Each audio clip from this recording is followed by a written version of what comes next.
Imagine waking up to find hundreds of tiny people climbing all over you. This is the strange, sweet, and unbelievable journey of Gulliver. Gulliver was just a simple man who loved the sea. A surgeon by trade, he yearned for adventure beyond the confines of his London practice.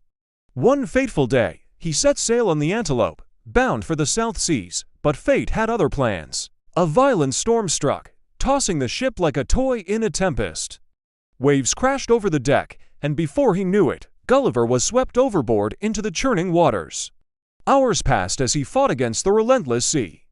Exhaustion crept into his bones, and just as hope began to fade, he felt sand beneath his feet. Stumbling onto a strange shore, Gulliver collapsed, his sodden clothes weighing him down.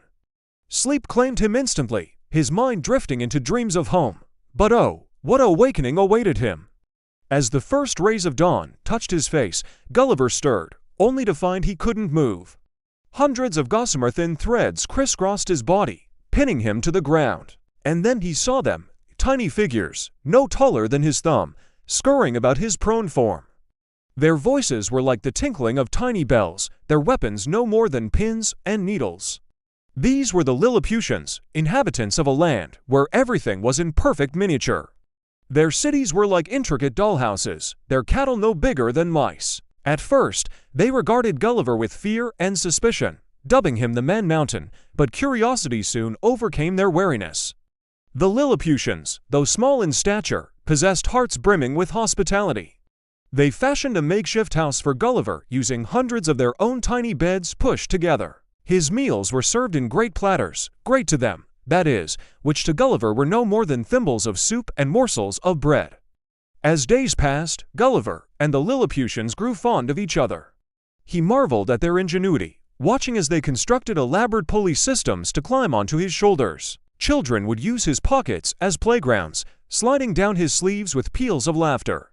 The court ladies took particular delight in braiding his hair, turning his head into a fantastical garden of ribbons and flowers. In return, Gulliver became a gentle giant protector of Lilliput. When a fire threatened to engulf the Empress's palace, he extinguished the blaze with a rather undignified but effective method, using his own bodily fluids. He waded into the sea to capture enemy ships, bringing them back to shore as easily as a child might scoop up toy boats in a bathtub. But life in Lilliput wasn't all whimsy and wonder. Gulliver found himself embroiled in the ridiculous politics of the tiny court. He witnessed heated debates over which end of an egg should be cracked first, a conflict that had divided the nation for generations. The absurdity of it all made Gulliver reflect